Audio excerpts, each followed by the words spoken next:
Masuki firman Tuhan. Kami memohon belas kasihan-Mu ya Tuhan, karena kami sadar kami orang-orang yang lemah, orang-orang yang perlu pertolongan, orang-orang yang tidak berdaya dan tidak sanggup melawan segala kekangan dari dunia ini. Tetapi Tuhan, kiranya anugerah-Mu saja yang membebaskan kami. Kiranya anugerah-Mu saja yang mengeluarkan kami dari setiap belenggu-belenggu yang ada, supaya hidup kami sungguh-sungguh menjadi orang yang merdeka di dalam Kristus. Orang-orang yang bebas, orang-orang yang punya kehidupan yang tidak diatur oleh cara hidup dunia. Tetapi sungguh-sungguh kami bisa hidup di dalam anugerah Tuhan, di dalam semua hal yang Tuhan mau berikan sebagai keindahan dalam kehidupan kami. Berkati setiap kami agar firman Tuhan hari ini sungguh-sungguh membentuk hidup kami, menuntun setiap langkah kehidupan kami, dan kiranya Tuhan yang menolong agar hati kami disiapkan, dibuka untuk menerima firman. Kami bersyukur hanya di dalam nama Tuhan Yesus, kami berdoa. Amin. Ya, hari ini kita akan mulai dengan sebuah seri dari kitab Keluaran, tapi sebelum itu saya mulai dengan sebuah cerita dulu.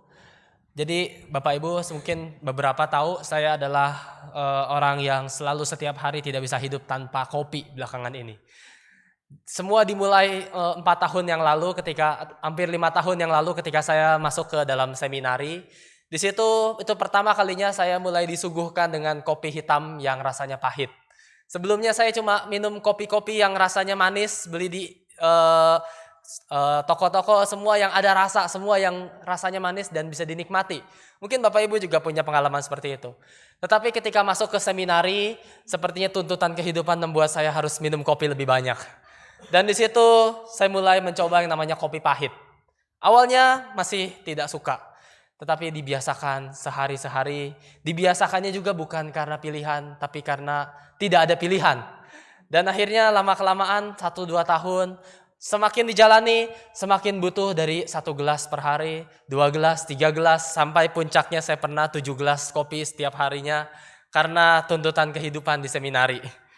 Dari yang namanya cuma sekedar mau minum kopi, lama-lama jadi kebutuhan hidup, lama-lama jadi ketergantungan, dan akhirnya sampai satu titik kopi atau tidak ngopi sama-sama tidak ada bedanya, semua tidak ada efek. Sampai hari ini akhirnya saya sudah bertobat, saya minum kopi secukupnya dan cuma bisa akhirnya menikmati saja apa rasanya kopi. Tapi waktu itu beberapa bulan lalu saya datang ke Korea bersama dengan trip Pak Tong. Saya lihat di Korea itu banyak sekali coffee shop di sekitar jalan-jalannya. Nah, jadi sebagai penikmat kopi, sekarang saya sudah tidak ketergantungan lagi. Masih harus ngopi memang, tapi tidak sebanyak itu ya. Tapi ketika datang ke Korea, melihat banyak coffee shop di Korea, saya tertarik untuk coba satu persatu yang saya lewati yang kebetulan sempat. Dan di situ saya coba kopi-kopi yang ada di Korea. Oh, ada yang enak, ada yang tidak.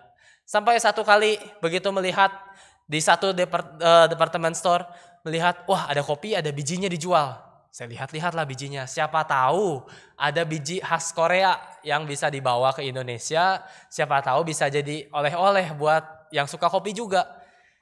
Tapi setelah saya lihat-lihat, ternyata Korea tidak terkenal dengan kopi. Bahkan saya malah melihat biji-biji dari Jawa ada di Korea. Di situ saya sadar bahwa setelah itu saya riset melihat kopi sebetulnya ada nggak sih di Korea? Ada nggak sih biji khas Korea gitu, biji kopi? Ternyata memang jarang sekali dan sepertinya memang tidak terkenal. Di Korea coffee shop banyak, tetapi tidak banyak biji yang dihasilkan dari Korea sendiri. Di situ saya melihat jadinya bagaimana sih kopi sebetulnya tumbuh. Oh, dari situ saya jadi pelajari. Ternyata kopi perlu ada ketinggian tertentu untuk membedakan Robusta, Arabica dan sebagainya. Lalu cuacanya juga tidak boleh terlalu ekstrim. Oh, ternyata Korea terlalu dingin untuk pertumbuhan tanaman kopi. Dan di situ jadi saya menyimpulkan ya sudah, relakan saja tidak bisa bawa oleh-oleh dari Korea biji kopi. Tapi saya dapat pelajaran bahwa tanaman tidak mudah tumbuh, termasuk kopi yang begitu melegenda di seluruh penjuru bumi, ternyata tidak bisa tumbuh di tanah sembarangan, di tanah asing. Dan itu juga yang kemudian menjadi refleksi yang ketika saya mempersiapkan firman Tuhan hari ini, bertumbuh di tanah asing adalah sesuatu yang tidak mudah. Bagaikan kopi yang mau tumbuh tidak bisa di sembarang tempat, tidak bisa tempat-tempat ekstrim. Tetapi sekarang kita mau melihat di dalam kitab Keluaran ada sebuah pertumbuhan di tanah asing, yaitu bangsa Israel ketika mereka berada di tanah Mesir. Mereka bertumbuh di tanah asing dan hari ini kita akan melihat bagian pertama dari kitab Keluaran. Mari kita sama-sama membuka kitab Keluaran dari pasal 1. Keluaran pasal 1 ayat 1 sampai ke 7. Kita membaca bersama-sama. Kita membaca Keluaran pasal 1 ayat 1 sampai ke 7. Kita baca bersama-sama.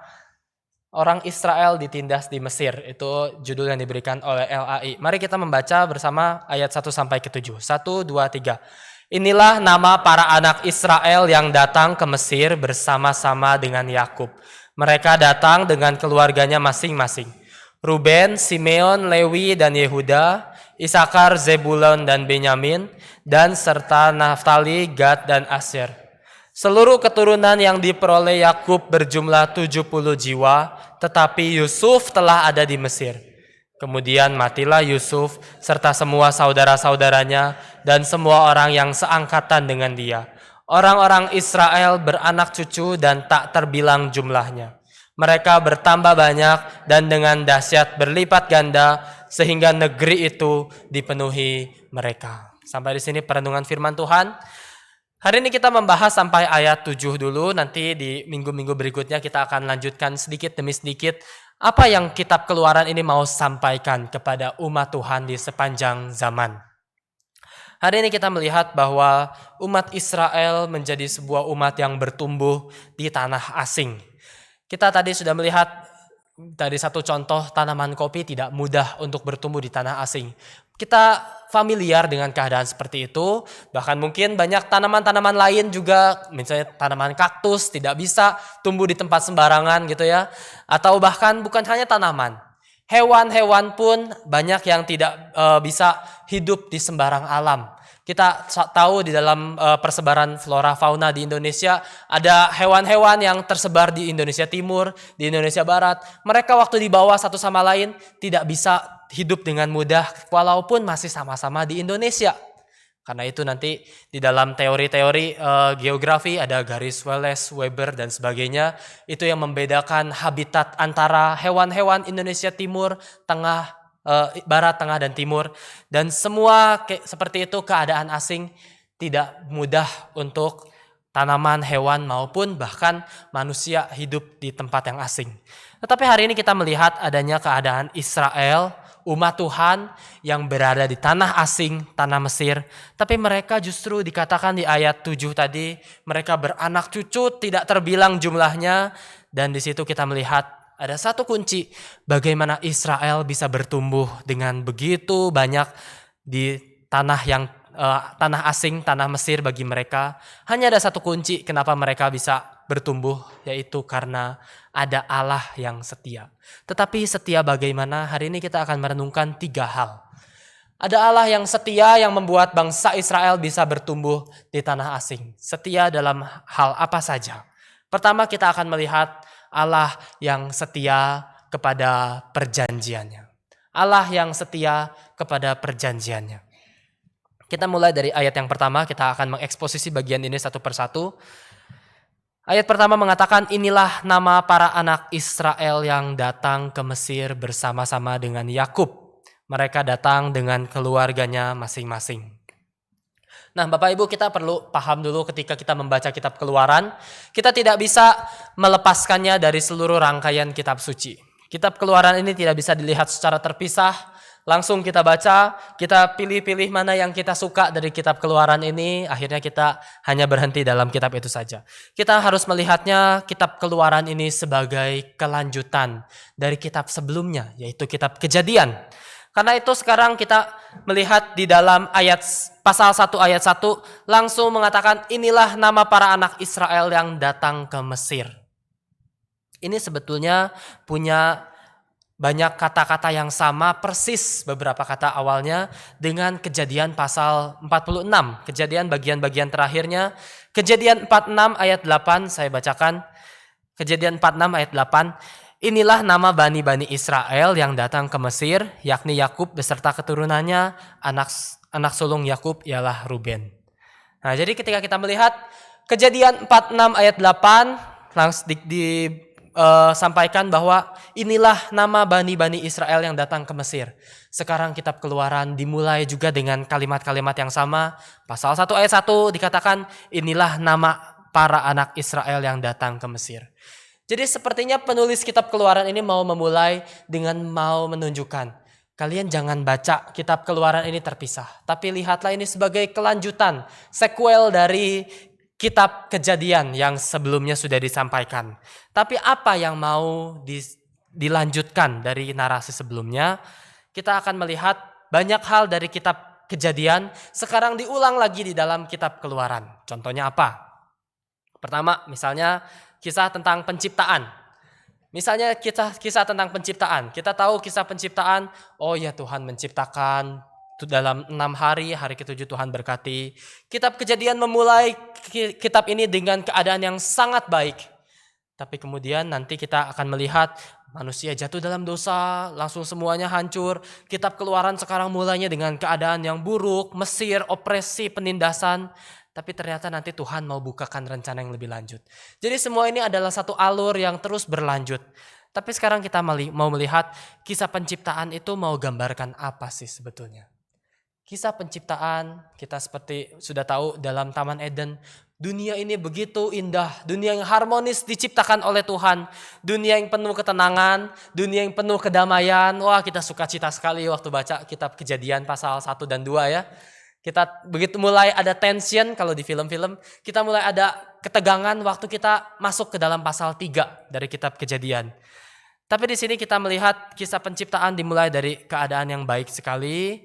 Berarti harmoni itu apa? Harmoni itu ada ketenangan, kedamaian, ada keadaan yang harmonis antara manusia dengan alam, dengan Tuhan.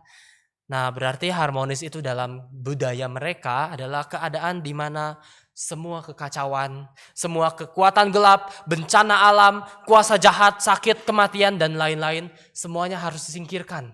Itu baru namanya harmoni, itu baru namanya damai. Baru manusia bisa hidup tenang. Jadi kitab Kejadian mau sampaikan hidup yang baik itu seperti apa? Hidup yang damai, hidup yang tidak ada masalah. Dan pada akhirnya kita harus tahu bahwa inilah kebudayaan yang mereka percaya pada waktu itu. Kebudayaan yang melihat hidup manusia itu baik kalau semua kuasa jahat disingkirkan. Hidup manusia baik kalau dewa-dewa yang mendatangkan malapetaka itu bisa dibungkam, bisa disingkirkan, bisa diredam amarahnya. Inilah dunia mereka pada waktu itu. Nah, kemudian pertanyaannya, bagaimana caranya orang-orang kebudayaan pada waktu itu mau meredam dewa-dewa jahat ini? Kita pada akhirnya tahu kan nanti di dalam tulah-tulah di Mesir, di dalam kitab Keluaran, Tuhan datangkan tulah, ada banyak berhala yang dewa-dewa Mesir yang akan dihantam oleh Tuhan. Tetapi sekarang kita juga mau bertanya, iya bagaimana sih sebetulnya orang zaman itu mau membungkam para dewa-dewa jahat ini? Caranya ya seperti yang kita sudah bisa bayangkan. Mereka berikan persembahan, berikan sesajen. Itu juga yang seringkali kita melihat di dalam agama-agama tradisional. Banyak agama tradisional berikan sesajen, berikan makanan-makanan, berikan buah-buahan dan sebagainya. Supaya apa? Supaya menyenangkan dewanya. Supaya dewa yang mereka sembah itu suka dengan persembahan itu. Maka kalau itu dewa jahat, dewa yang mendatangkan malapetaka, mereka dibungkam, mereka bisa, ya sudah jangan marah-marah dulu dong dewa. Dewa misalnya yang bisa datangkan kekacauan, berikan persembahan supaya marahnya teredam, jadi dia tidak lagi mendatangkan malapetaka. Nah, tapi di sisi lain kita juga berharap, maksudnya orang-orang pada waktu itu, kebudayaan waktu itu berharap supaya dewa-dewa yang baik berikan berkat. Misalnya dulu di zaman timur dekat kuno ada namanya dewa Baal, dewa kesuburan. Mereka kalau perlu tanah subur, mereka perlu supaya panennya lancar, mereka berikan persembahan pada dewa Baal supaya dewa Baal berikan hujan, berikan kesuburan. Jadi ini adalah praktik suap menyuap yang sudah biasa dilakukan di dalam zaman kuno. Praktik suap menyuap bukan hanya dilakukan di zaman ini, di negeri kita, tetapi juga sudah dilakukan di dunia kuno. Dan inilah masyarakat yang mentalitasnya mentalitas tukang suap sebetulnya ya. Di dalam budaya seperti inilah tradisi Israel kemudian menjadi tradisi yang sangat penting. Kenapa? Karena sekarang kitab Keluaran mau menunjukkan bahwa Israel adalah sebuah bangsa yang berbeda.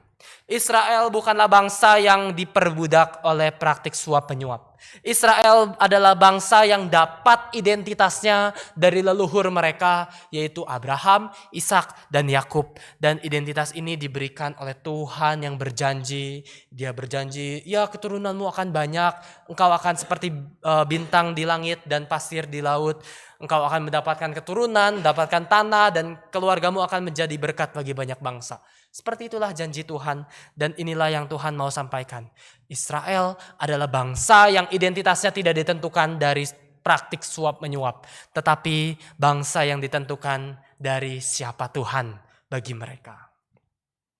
Sampai di sini dulu kita mungkin bisa berefleksi. Kekristenan di dunia kita sekarang, di zaman kita sekarang, lebih mencerminkan narasi dari kebudayaan apa? Kebudayaan kuno seperti di timur dekat kuno yang praktiknya suap menyuapkah? Atau lebih seperti kebudayaan Israel yang identitasnya ditentukan dari Tuhan yang berjanji. Seringkali kita melihat di dalam kekristenan pun banyak praktik suap menyuap yang dilakukan oleh umat Tuhan kepada Tuhan. Misalnya berapa banyak orang Kristen yang mungkin di dalam hatinya secara tidak langsung punya seperti alam bawah sadarnya berkata, Tuhan, aku kan sudah pelayanan, kok hidupku masih banyak hal yang berantakan. Tuhan, aku kan sudah, mungkin misalnya saudara berpikir, aku kan sudah berikan persembahan Tuhan, kenapa masih ada banyak pergumulan ekonomi yang terus menimpa keluargaku? Tuhan, aku kan sudah rajin berdoa, sudah rajin saat teduh, sudah rajin menjalankan prinsip-prinsip firman Tuhan, tapi kenapa masih banyak hal-hal yang menghantam di dalam kehidupanku? Kekhawatiran, badai hidup, hal tidak menentu terus bergantian menimpa kehidupan setiap kita. Kita melihatnya sepertinya kalau kita sudah berikan sesuatu, maka Tuhan akan berikan imbalannya. Ini kan sama saja dengan praktik suap menyuap gitu ya. Tapi justru disinilah Tuhan mau sampaikan, Tuhan itu bukan Tuhan yang seperti itu. Bukan Tuhan yang bisa kita kendalikan dengan remote control. Kalau kita pencet satu tombol, lalu Tuhan bisa langsung merespon dengan cara ya ganti channel atau berikan sesuatu yang kita harapkan. Kita ingin masuk ke channel lain supaya kita dapat entertainment, kita pencet tombol entertainment kepada Tuhan, lalu Tuhan berikan entertain kepada kita.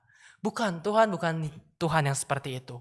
Dan di sini kita melihat bahwa Tuhan adalah Tuhan yang mau berrelasi, bukan bertransaksi. Sekali lagi saya katakan, Tuhan kita adalah Tuhan yang mau berrelasi, bukan bertransaksi. Di situ kita belajar bahwa Tuhan kita memberikan janji. Janji kepada Abraham, Ishak, dan Yakub. Kepada seluruh nenek moyang, kepada keturunannya, dan bahkan dia genapi seluruhnya. Sampai kita akhirnya melihat di dalam kisah Abraham pun, sekarang kisah Abraham kemudian melanjutkan dari narasi penciptaan. Ini kita masih bicara tentang kitab Kejadian gitu ya. Kita melihat bahwa di dalam kitab Kejadian pada kelanjutannya Tuhan sudah mencipta, tapi manusia jahat, manusia yang harusnya memenuhi bumi malah berbuat jahat, malah berdosa. Akhirnya singkat cerita Tuhan tumpas lagi manusia di dalam banjir Nuh, dan di situ Tuhan berikan janji lagi kepada Nuh. Nuh, kamu berserta dengan keluargamu penuhi bumi. Jadi penciptaan bilang penuhi bumi. Kepada Nuh bilang penuhi bumi. Tapi manusia, apakah manusia langsung penuhi bumi? Tidak. Manusia akhirnya berkumpul lagi satu tempat, menciptakan sebuah menara sampai ke langit.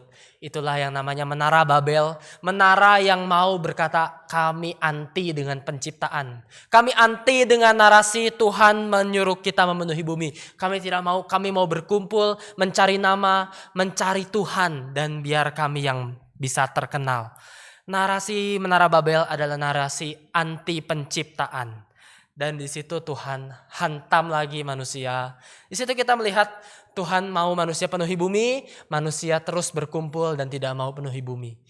Akhirnya Abraham dipanggil di dalam Kejadian pasal 12, bukan tanpa alasan. Abraham ditaruh di pasal 12. Kenapa? Karena pasal 11-nya baru menceritakan Menara Babel. Menara yang Tuhan baru hancurkan. orang-orang yang Tuhan serahkan ke seluruh bumi. Supaya apa? Supaya Tuhan mau menunjukkan. Sekarang Tuhan pilih Abraham keluar dari tanah Ur Kasdim. Dan di situ umat Tuhan mulai dibentuk. Di sini Abraham melanjutkan kisah penciptaan. Penciptaan penuhi bumi. Menara Babel anti penciptaan, tidak mau penuhi bumi. Tetapi sekarang Abraham kembali dipanggil untuk penuhi bumi. Dan disitulah Tuhan berjanji keturunannya akan banyak dan jadi berkat bagi bangsa-bangsa. Itulah latar di mana kitab Keluaran ditulis. Sekarang kita melihat bahwa Keluaran melanjutkan kisah penciptaan dan kisah Abraham.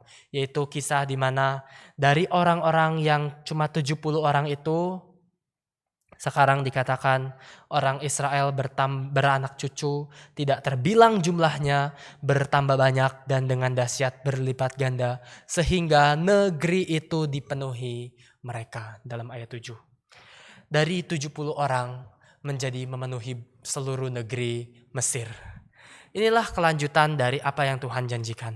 Maka kesimpulannya, kitab Keluaran mau melanjutkan cara kerja Allah dalam menggenapi janjinya kepada umatnya. Sampai di sini kita bisa merefleksikan, merenung sejenak bahwa Tuhan kita adalah Tuhan yang tidak pernah lupa dengan janjinya. Dari kitab Kejadian sampai Keluaran ada gap sekitar 300-400 tahun di mana umat Tuhan diperbudak di Mesir. Umat Tuhan yang 70 orang itu datang dengan keluarga Yakub. Mereka kemudian hidup di Mesir, tinggal di Mesir, generasi demi generasi berganti. Tetapi 400 tahun mereka diperbudak di Mesir. Tuhan tidak pernah sekalipun lupa dengan janjinya. Pertanyaannya adalah, kalau kita tahu Tuhan tidak lupa dengan janjinya, apakah Bapak, Ibu, Saudara, dan saya masih percayakah kepada janji Tuhan? Seringkali banyak dalam kehidupan kita salah memahami janji Tuhan. Saya tadi melihat di dalam pujian kita, ada pujian Tuhan tak janji. Secara kebetulan muncul lagu ini di pujian nomor 4 gitu ya. Kalau kita baca di dalam lagu ini, mungkin Bapak Ibu yang punya kertas pujian gitu ya.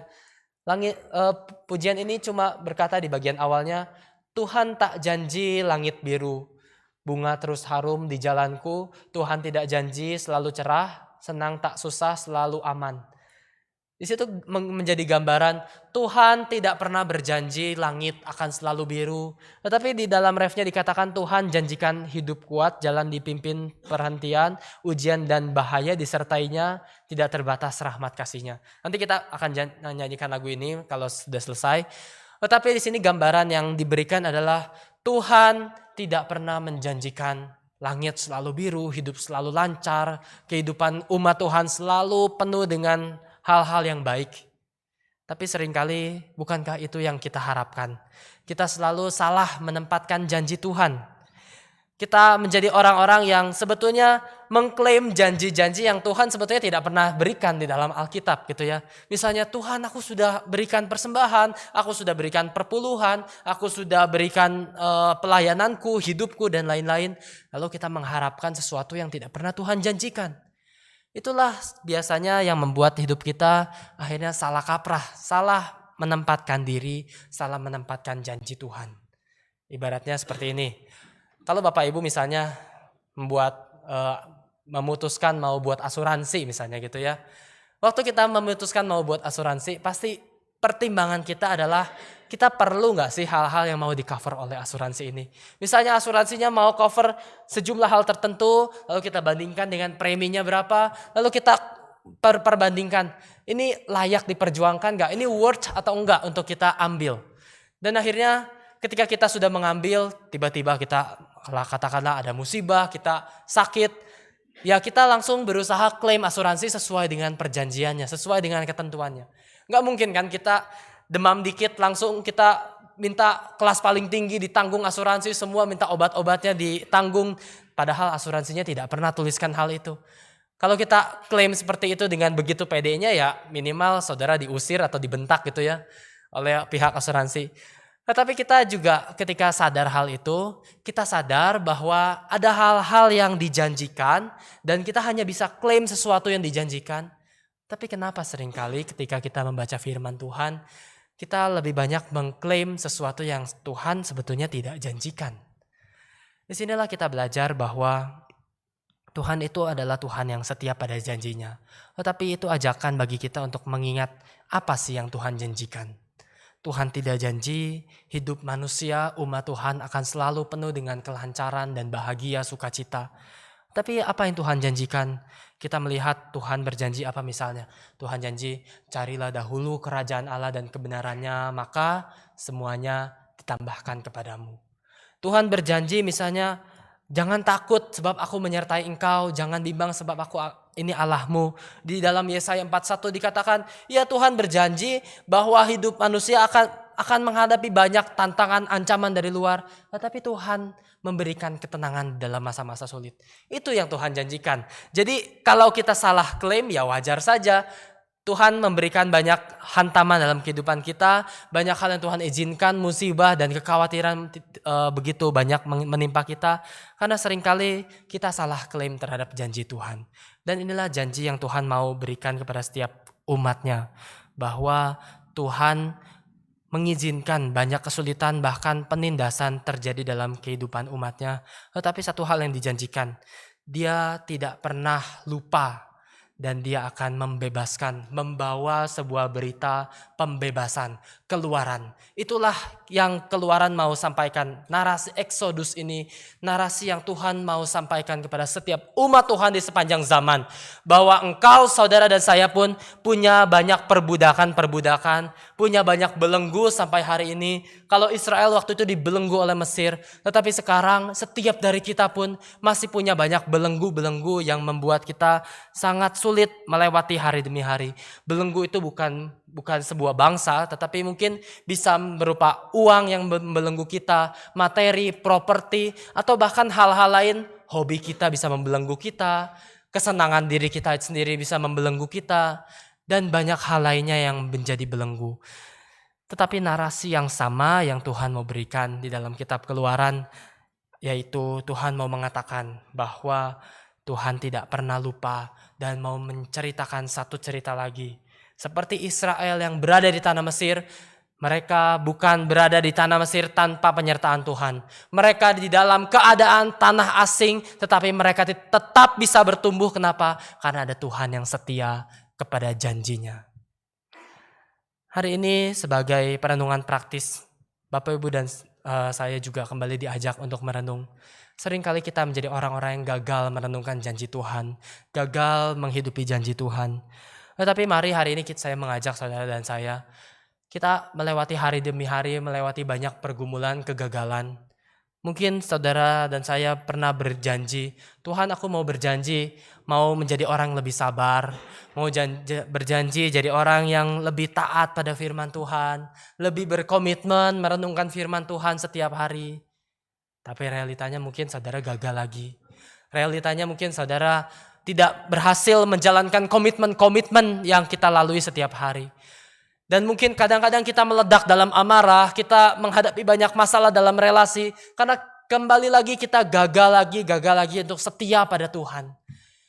Tetapi hari ini sebagai perenungan praktis, mari kita berhenti sejenak ketika kita gagal, ketika kita mungkin tidak bisa mengendalikan emosi, ketika kita dihadapi kekhawatiran yang begitu dalam, begitu menimpa kehidupan kita setiap harinya.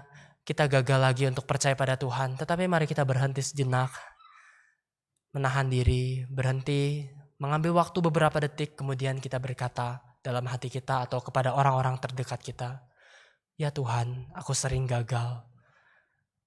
Tetapi Tuhan, aku tahu Engkau tidak pernah gagal. Engkau tidak pernah lupa dengan janjimu. Aku mungkin lupa dengan komitmenku, aku mungkin gagal dengan komitmenku. Tetapi aku tahu Tuhan tidak pernah gagal dan tidak pernah lupa dengan janjimu. Dan kiranya Tuhan menolongku yang sering gagal ini. Mari kita menenangkan hati kita seringkali di dalam kegagalan-kegagalan itu. Bukan dengan merasakannya dengan penuh keterpurukan. Sepertinya Tuhan sudah membuang diriku, sepertinya Tuhan sudah meninggalkan kita. Bukan, tetapi Tuhan mau mengingatkan lewat kisah Keluaran ini. Kiranya narasi pembebasan ini yang terus kita hidupi hari demi hari. Narasi di mana Tuhan mau membebaskan kita dari belenggu-belenggu yang menimpa kehidupan kita. Belenggu kegagalan, belenggu dosa, belenggu rasa bersalah. Dan itulah yang kita mau ingat bahwa Tuhan tidak pernah lupa terhadap janjinya. Inilah hal yang pertama yang bisa kita renungkan. Allah tidak lupa dengan janjinya dan kesetiaannya tidak ditentukan oleh perasaan hari ini. Tapi Allah sendiri yang pernah berjanji dan identitas kita ditentukan dari Allah yang sudah berjanji. Itu yang pertama, bagaimana Israel bisa bertumbuh di dalam tanah asing. Tapi yang kedua, kita kemudian melihat di ayat-ayat berikutnya, kita melihat ayat 2-5, ada daftar nama orang-orang yang dituliskan. Kita mungkin melihatnya hanya sebatas daftar, data sejarah gitu ya. Ada Ruben, Simeon, Lewi, dan seterusnya, dan seterusnya. Seluruh keturunan yang diperoleh Yakub berjumlah 70 jiwa. Tapi Yusuf telah ada di Mesir. Kita melihat ini cuma sebatas daftar. Tetapi seorang penafsir mengaitkan ini adalah sebuah gambaran nama-nama yang Tuhan sengaja cantumkan sebagai nama orang-orang yang akan Tuhan anggap penting di dalam kitab Keluaran. Tuhan melihat adanya orang-orang yang Tuhan mau anggap penting, orang-orang yang mungkin kita lewatkan begitu saja, tetapi Tuhan mau mengatakan Dia adalah Tuhan yang setia. Yang pertama tadi bukan hanya setia di dalam janjinya, tetapi yang kedua setia di dalam keseharian. Setia di dalam keseharian. Kenapa? Karena kita melihat bahwa 400 tahun Tuhan izinkan Israel dalam perbudakan. Apakah kemudian Israel berusaha membuat revolusi-revolusi memberontak terhadap Mesir? Tidak. Mereka hanya melalui hari demi hari 400 tahun itu. 1 hari, 2 hari terus. Sampai 365 hari mungkin itu sudah 1 tahun. Kemudian dilalui lagi 2 tahun, 3 tahun, 400 tahun entah berapa hari yang mereka lalui. Mereka hanya melalui dengan berbagai keseharian demi keseharian. Keseharian ketika mereka mungkin waktu masih ada Yusuf masih bisa menikmati hal yang nyaman. Tapi ketika Yusuf sudah mati, berapa ratus tahun mereka lalui dengan perbudakan. Semakin lama ada Firaun yang tidak mengenal siapa Yusuf. Dan Firaun kemudian mulai menindas mereka. Mereka kemudian dituntut. Israel, ini bangsa asing ini, mereka disuruh membuat batu bata. Mereka disuruh jadi budak. Mereka jadi orang-orang yang ditindas. Dan akhirnya mereka lalui keseharian dengan penuh kesengsaraan. Tetapi Allah adalah Allah yang setia di dalam keseharian. Allah yang mengizinkan setiap dari mereka, umat Tuhan, melewati hari demi hari, bukan dengan hal-hal yang spektakuler, dengan revolusi, dengan berbagai tindakan-tindakan yang memberontak dan terlalu hebat, terlalu terpandang di mata dunia. Tidak. Mereka jalankan kehidupan mereka sebagai budak. Mereka jalankan kehidupan mereka sebagai orang tertindas yang hanya tahu bagaimana cara buat batu bata. Dan ketika batu bata itu diberikan kepada Mesir, mereka diberikan makan. Transaksi seperti inilah yang terus mereka lalui setiap harinya ratusan tahun. Dan di situ kita melihat ratusan tahun yang monoton ini, ratusan tahun yang tidak signifikan ini. Tapi Tuhan tetap tidak meninggalkan setiap dari mereka. 70 orang di sini jadi angka yang simbolis Bapak Ibu, mewakili adanya kelengkapan dan kesempurnaan gitu ya.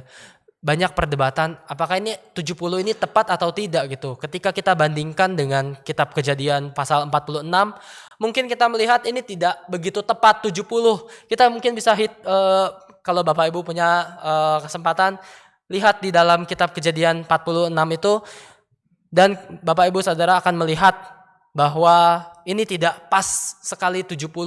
Ada banyak perdebatan mana yang dimasukkan ke dalam 70, mana yang dikeluarkan. Akhirnya diperdebatkan ini 70 kah, 75 kah, atau dan lain sebagainya.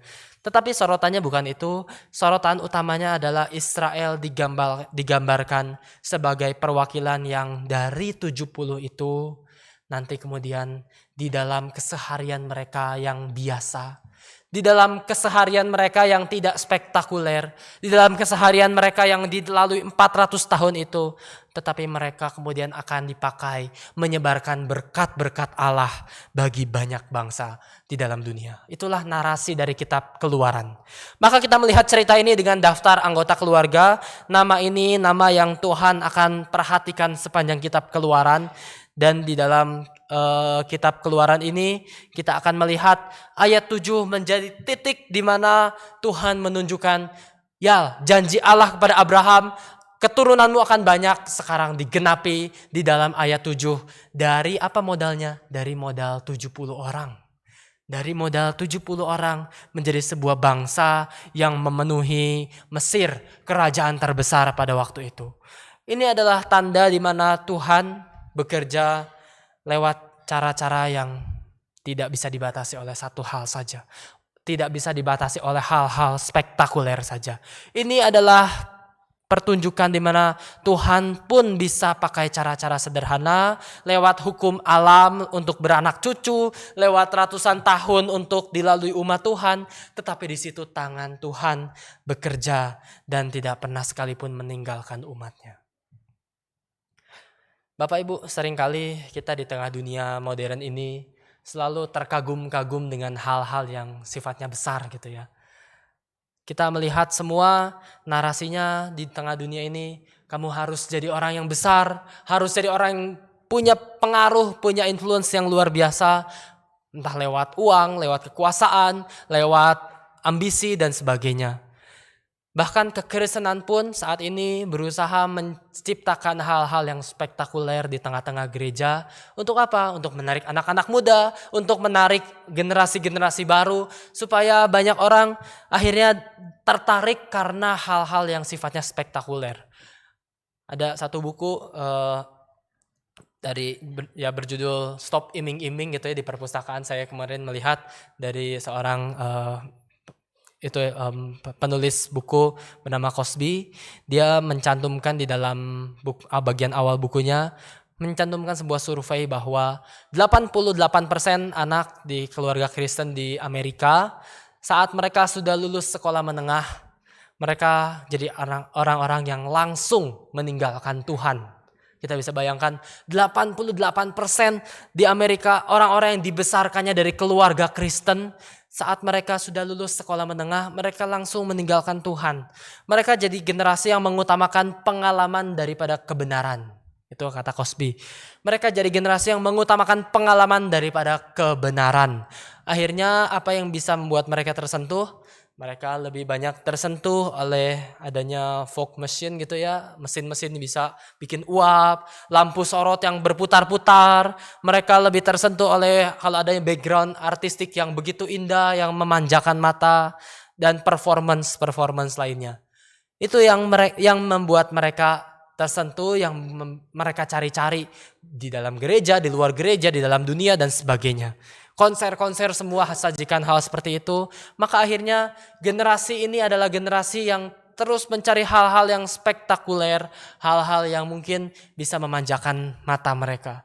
Tapi setelah semua pertunjukan performance ini selesai, akhirnya mereka cari hiburan-hiburan lain. Akhirnya mereka tidak temukan di dalam gereja. Gereja ketika berusaha menyajikan hal yang sama dengan disajikan dunia, akhirnya ketika semua ibadah selesai, akhirnya orang-orang muda ini kemana?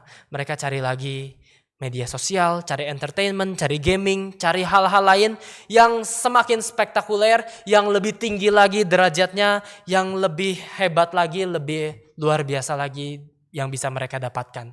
Akhirnya kalau gereja termakan oleh narasi budaya seperti ini, akhirnya yang gereja perjuangkan apa? Yang gereja perjuangkan adalah ya itu tadi, lampu sorotnya yang lebih banyak diperdebatkan.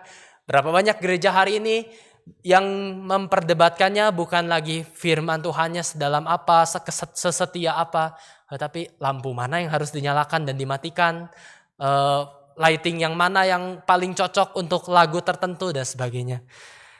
Kita hari ini juga berada di tengah-tengah kebudayaan yang sama Bapak Ibu. Dan kita mungkin tidak kebal dengan seluruh perkembangan seperti ini. Bahkan di dalam pekerjaan, di dalam relasi, sepertinya segala sesuatu harus spektakuler baru bisa menyenangkan hati kita. Di dalam relasi mungkin ada yang merasa kalau diberikan traktiran atau mungkin ada perayaan-perayaan ulang tahun atau anniversary atau segala macam, kita merasa baru menyentuh hati kalau ini jadi sesuatu yang spektakuler. Kalau diberikannya steak wagyu gitu misalnya diajak makannya. Tapi kalau diajaknya anniversary kok makannya pecel gitu mungkin ya. Bapak Ibu mungkin merasa ini kok nggak modal dan lain sebagainya. Tetapi kita mungkin bisa merefleksikan bahwa ya kembali bentuk cinta kan banyak ya Bapak Ibu. Bukan, tapi jangan dipakai juga ini kalimat saya dipakai sebagai tameng untuk jadi berusaha tidak mau adanya pengorbanan atau jadi tidak modal mungkin begitu ya. Ini kembali bukan masalah apa yang kita keluarkan, tapi bentuk cinta itu banyak. Walaupun bukan berarti cinta harus dilakukan tanpa pengorbanan dan lain sebagainya. Tetapi kita melihat ada banyak cara untuk menyatakan ekspresi kasih. Termasuk ketika kita melihat Tuhan kita adalah Tuhan yang juga menyatakan ekspresi kasihnya juga dalam berbagai cara, berbagai bentuk. Dia tidak selalu menggunakan hal spektakuler untuk menyatakan kesetiaannya. Dia tidak selalu menggunakan hal besar untuk menyatakan bahwa dia berkuasa dan memegang kendali. Tetapi Tuhan kita juga adalah Tuhan yang bekerja lewat keseharian, bekerja lewat kesederhanaan, bekerja lewat mendatangkan matahari bagi orang benar dan orang fasik. Tuhan yang bekerja menurunkan hujan bagi orang-orang yang mungkin setia maupun tidak setia kepada Dia. Tuhan yang memberikan pemeliharaannya lewat setiap hari demi hari yang kita lalui. Maka sekarang kita melihat dunia yang kita hidupi adalah dunia yang penuh dengan pengejaran akan hal besar. Tetapi Tuhan bisa bekerja lewat hal kecil sekalipun. Mari kita melihat bahwa narasi Keluaran ini catatan-catatan sederhana tentang orang-orang keturunan Yakub, Ruben, Simeon, Lewi, dan lain sebagainya. Orang-orang yang mungkin di dalam kitab Keluaran ini tidak akan dicatat terlalu banyak lagi. Mereka yang sudah berlalu, mati. Tetapi menjadi orang-orang yang sengaja dicantumkan untuk menyatakan apa? Menyatakan pemeliharaan Tuhan lewat hal yang paling sederhana dan tidak terlalu terpandang. Orang-orang yang selama hidupnya, keturunannya pun bahkan tidak melakukan hal-hal besar selama 400 tahun. Tidak melakukan hal yang signifikan bagi Mesir selama 400 tahun. Tidak melakukan hal yang luar biasa bagi Israel. Tetapi Tuhan pelihara setiap kehidupan mereka. Tidak ada satupun dari mereka yang tidak terpelihara. Dan dari 70 orang, Tuhan menggenapkan rencananya di dunia. Menghadirkan sebuah bangsa yang tidak terhitung jumlahnya. Dan itu juga yang kemudian kita renungkan hari ini. Tuhan di dalam keseharian kita, di dalam kesederhanaan kita, di dalam semua rutinitas kita yang mungkin tampak monoton, di dalam tahun demi tahun yang kita lalui, mungkin Bapak Ibu Saudara dan saya tidak mengalami banyak perubahan dari tahun ke tahun. Tetapi percayalah bahwa seperti Tuhan pernah bekerja bagi Israel yang pernah menjadi tidak signifikan. Hari ini pun kehidupan kita semonoton apapun tidak pernah lepas dari apa yang Tuhan pernah janjikan dan Tuhan kerjakan di tengah dunia ini. Tuhan bekerja lewat rutinitas yang kita anggap biasa dan Israel bertambah bukan dengan upaya yang begitu besar, tetapi dari keseharian dijalankan meski penuh dengan kesulitan di tanah asing, tetapi Tuhan pakai setiap keseharian kita. Hari ini maukah Bapak, Ibu, Saudara dan saya kembali merenungkan betapa indahnya hari demi hari yang Tuhan pimpin. Ini bukan tentang seberapa banyak achievement-mu setiap harinya, tetapi seberapa banyak engkau mensyukuri, ya Tuhan hari ini adalah hari yang kembali Tuhan sertai. Hari yang kembali meskipun tidak ada banyak pencapaian yang aku lakukan, meskipun hari ini mungkin tampak biasa, hanya melewati rutinitas, tetapi Tuhan bekerja di dalam rutinitasku, membentuk satu hari yang Tuhan pimpin. Bapak Ibu, sedikit sharing pengalaman. Di dalam pembentukan seminari 4 tahun yang saya lalui, saya dulu masuk seminari sebagai orang yang tidak terlalu bisa membaca banyak buku gitu ya, terutama. Banyak teman-teman saya pun mengatakan kesaksian yang sama. Kami orang-orang yang masuk ke seminari, saya latar belakang teknik gitu ya. Baca buku itu satu hal yang asing buat saya. Saya biasa mainnya kalkulator dan semua komputer, semuanya tidak ada yang namanya textbook dan segala sesuatunya. Textbook hanya dipakai kalau kepepet untuk cari teori. Tapi sebagian besar semua disampaikan di dalam perkuliahan, rumus-rumus semua sudah disampaikan. Dan saya cuma bermain dengan kalkulator dan kalkulator terus-menerus selama 4 tahun di S1. Masuk ke S2, saya ketemu dengan teman-teman yang dari teknik juga, dari IT, dari berbagai bidang. Kemudian kami sama-sama struggle ketika mau membaca buku, apalagi buku-buku di STT 90% bahasa Inggris. Kami yang tidak pernah punya pengalaman itu, baca buku baru 5 menit sudah ngantuk. Itu sebabnya saya minum kopi gitu ya. Baru 5 menit sudah ngantuk, baca 1 halaman, 2 halaman, semuanya bikin kita stres setengah mati. Tapi STT Reform Injili Internasional ini agak sadis kepada mahasiswanya. Tidak mau tahu, pokoknya semester 1 kalian ambil 13 mata kuliah. 13 mata kuliah itu semuanya punya textbooknya masing-masing. Dan di situ begitu masa-masa ujian, seperti mahasiswa pada umumnya, kami semua stres, begadang terus, ngopi terus. Dan di situ saya sadar hari demi hari, kesaksian dari teman-teman saya pun sama, bahkan senior-senior pun, pendeta-pendeta pun sama. Kami datang dengan orang-orang yang tidak bisa baca buku, apalagi buku bahasa Inggris. Tetapi hari ini kami bisa berkhotbah dengan mencantumkan berbagai sumber dan mungkin banyak referensi yang kami berikan.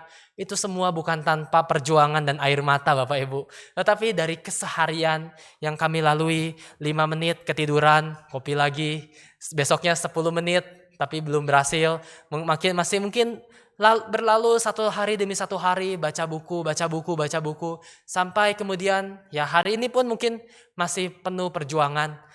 Tetapi Tuhan membentuk tahun demi tahun. Itu baru 4 tahun yang dilalui. Israel 400 tahun. Tetapi poinnya adalah bukan berapa lama, tetapi berapa setia dan berapa komitmenmu untuk berjalan bersama Tuhan setiap harinya. Ini bukan berapa lama engkau mau dibentuk, karena pembentukan Tuhan akan terus berlangsung sampai akhir. Sampai akhir hidup kita tidak ada namanya berhenti belajar dan dibentuk oleh Tuhan. Tetapi pertanyaannya, seberapa mau engkau berkomitmen untuk berjalan bersama Tuhan di dalam keseharian dan kesederhanaan.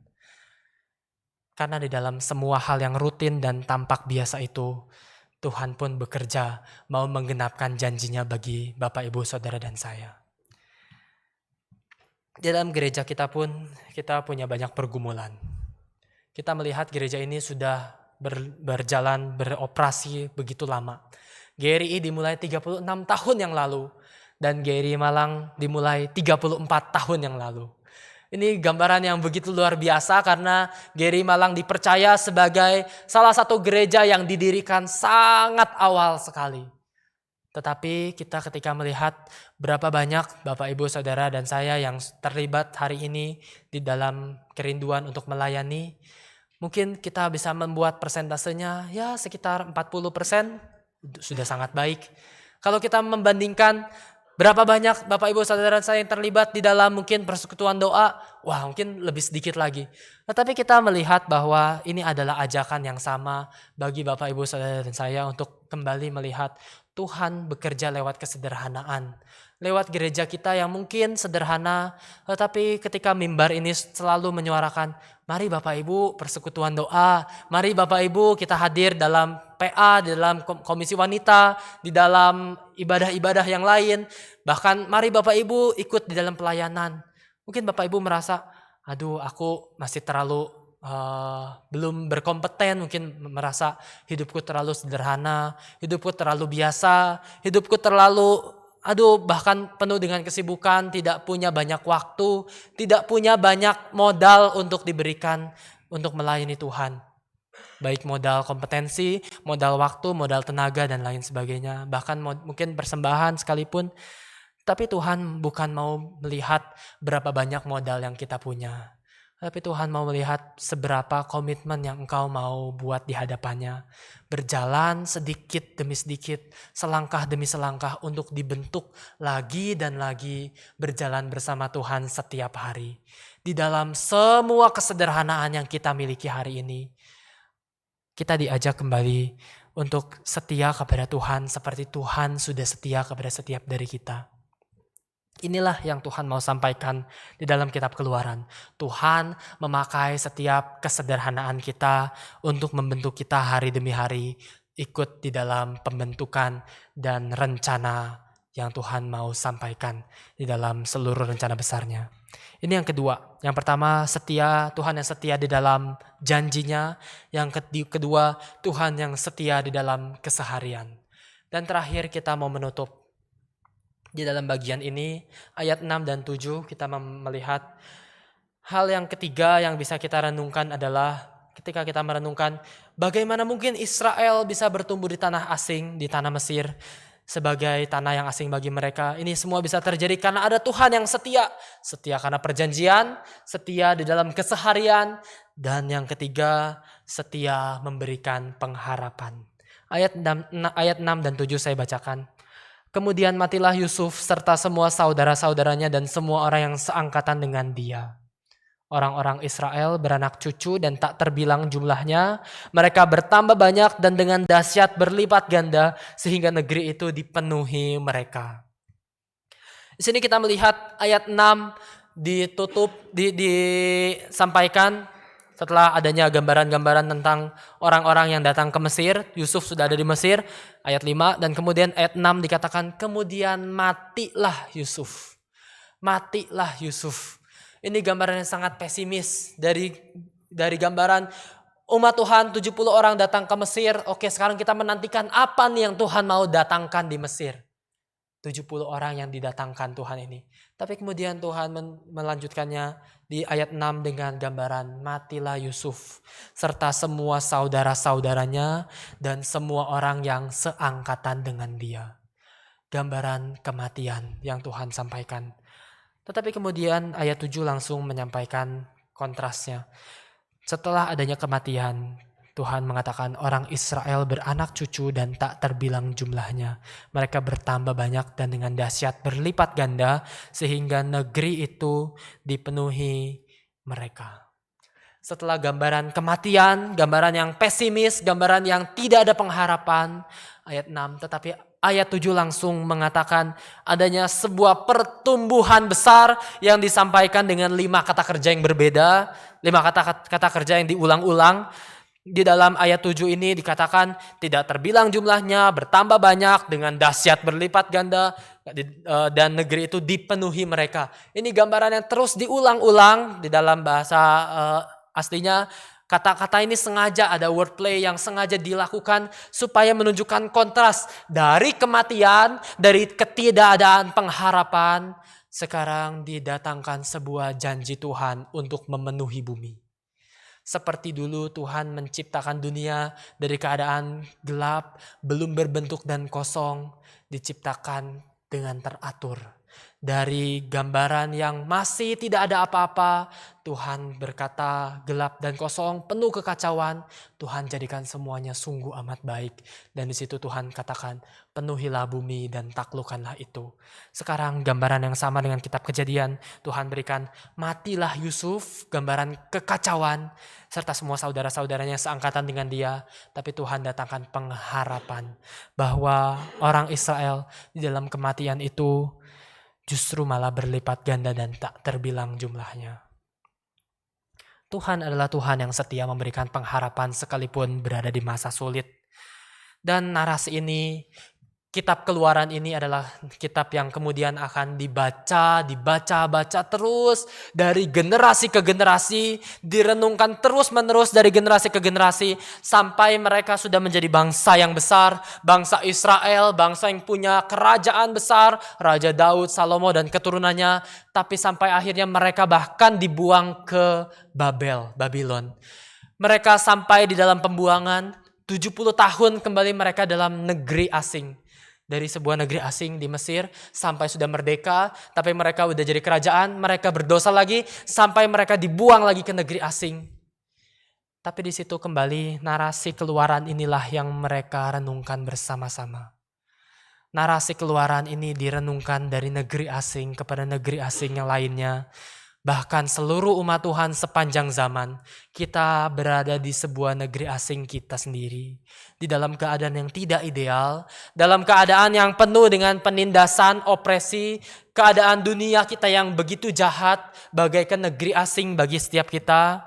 Bahkan mereka juga orang-orang waktu itu di dalam pembuangan, mereka membaca kitab Keluaran ini dalam keadaan yang kami tidak punya bait suci, kami tidak bisa beribadah, tapi mereka terus merenungkan kitab ini sebagai kitab yang memberikan pengharapan. Kenapa? Karena mereka membaca ketika Yusuf mati pun orang Israel bertambah banyak dan tak terbilang jumlahnya. Maka mereka percaya di Babel pun sekalipun mereka gambarannya seperti mati dan ditinggalkan Tuhan, tapi mereka percaya bahwa Tuhan akan memberikan pengharapan, memulihkan keadaan bagi mereka. Akhirnya betul, Tuhan kembalikan mereka dengan cara yang ajaib. 70 tahun kemudian Tuhan bawa mereka kembali ke Yerusalem dan mereka kembali membentuk sebuah kerajaan Israel. Tidak besar, tetapi justru dari kerajaan kecil ini kembali Tuhan pelihara tahun demi tahun sampai akhirnya Yesus Kristus hadir di dalam dunia melalui sebuah bangsa yang dipulihkan. Hari ini kita juga sebagai umat Tuhan berada di tanah asing yang kita lalui. Tanah asing di mana Tuhan tidak pernah berjanji langit selalu biru. Tetapi Tuhan berjanji Dia akan setia memimpin setiap dari kita, memberikan berita pembebasan kepada setiap kita, pembebasan dari belenggu, pembebasan dari dosa-dosa, pembebasan dari rasa bersalah. Mungkin saudara merasa hidupku, masa laluku tidak sebaik itu Tuhan. Aku punya banyak masa lalu yang kelam, masa lalu yang meninggalkan Tuhan.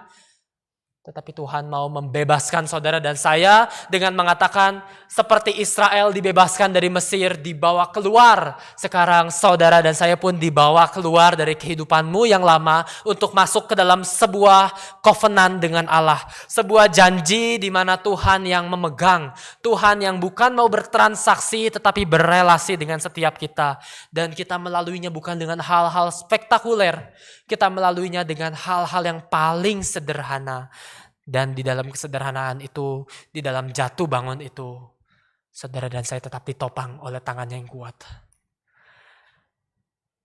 Sebagai penutup, kita akhirnya melihat Yesus Kristus yang hadir di dunia menyatakan sebuah janji yang Tuhan berikan. Ketika kita melihat kehadiran Yesus Kristus di dalam Injil Matius, itu adalah kehadiran di mana Tuhan pun pernah 400 tahun tidak berfirman kepada kepada umatnya pada waktu itu. Israel di Mesir 400 tahun berada di penindasan. Tetapi waktu itu juga di zaman intertestament, di dalam masa transisi perjanjian lama perjanjian baru, 400 tahun Tuhan tidak mengutus nabi. Tetapi kemudian Yesus Kristus hadir membawa pembebasan. Seperti Israel dibebaskan dari Mesir, sekarang Yesus hadir membebaskan umatnya. Dan Yesus yang hadir juga adalah Yesus yang melalui semuanya dalam kesederhanaan, keseharian, bahkan sampai dia mati di dalam gambaran yang paling hina di atas kayu salib. Tetapi justru dalam hal yang paling kecil yang dianggap dunia rendah itu pun dianggap rendah oleh dunia, justru dia hadirkan hal yang besar, di mana hal yang paling kecil itu, di mana Yesus yang berkorban itu justru membuat sekarang ada gereja Tuhan. Ada umat Tuhan di sepanjang zaman yang terus bertahan sampai 2000 tahun. Sampai hari ini dan memenuhi seluruh bumi. Saudara dan saya adalah bagian dari rencana Allah yang sudah disampaikan di dalam kitab Kejadian. Dan kita merenungkan kitab Keluaran, kita melihat kelanjutan dari rencana Allah. Dan sekarang kita melihat di dalam Yesus, rencana Allah itu berlanjut kepada saudara dan saya, kepada setiap dari kita untuk memenuhi bumi dengan apa? Dengan gambar dan rupa Allah, dengan berita Injil, dengan narasi di mana Yesus sudah mati dan bangkit. Maka dari itu kita melihat ketika kita berjalan di dalam penuh perjuangan dan kesulitan, penuh dengan kekhawatiran, pergumulan, mari kita melihat ada Allah yang setia dalam janjinya, setia dalam keseharian, setia dalam setiap hal-hal yang biasa dalam kehidupan kita, tetapi juga setia untuk memberikan pengharapan. Mari kita berjalan bersama dengan Tuhan, berjalan dengan Tuhan yang berjanji, dan Tuhan yang memimpin setiap kita untuk bisa berkomitmen dalam hal sekecil apapun untuk dibentuk oleh Tuhan. Dan sampai akhirnya kita akan melihat Tuhan melibatkan kita dalam sebuah meta narasi rencana besar Allah yang dihadirkan ketika kerajaan Allah hadir di tengah dunia. Mari kita berdoa. Bapa di surga, kami berdoa bersyukur karena Engkau menghadirkan kerajaan-Mu di tengah dunia ini ya Tuhan. Kami bersyukur karena Engkau adalah Allah yang tidak lupa akan janji-Mu. Janji di mana Tuhan menciptakan seluruh dunia ini dengan tujuan yang baik. Dan ketika kami melihat dunia kami yang kacau, kami tetap punya pengharapan karena Tuhan belum berhenti bekerja. Seperti Tuhan tidak berhenti bekerja bagi orang-orang Israel di Mesir, demikian juga Tuhan tidak berhenti bekerja di dalam kehidupan kami, di tanah asing yang kami lalui di tengah dunia ini. Tetapi Tuhan tetap memberikan pertumbuhan. Tuhan, kiranya Engkau yang menanamkan di dalam hati kami komitmen untuk juga mau setia kepada Tuhan. Meskipun kami seringkali gagal, tetapi ingatkan kami ada Tuhan yang tidak pernah gagal. Dan di dalam semua hal itu kami melihat ada Yesus Kristus sebagai teladan kami. Dan kiranya Yesus Kristus telah memberikan pengharapan bagi setiap kami. Tolong kami Tuhan agar setiap panggilan yang kami lalui, kami jalani dengan setia dalam segala kesederhanaan, dalam segala hal yang Tuhan mau percayakan. Dan kiranya Tuhan yang memelihara kami dalam semua kekhawatiran, punya pengharapan karena Tuhan kami mau berelasi dengan kami dan bukan bertransaksi. Kami bersyukur dan menyerahkan ke dalam tangan Tuhan. Hanya dalam nama Tuhan Yesus kami berdoa. Amin.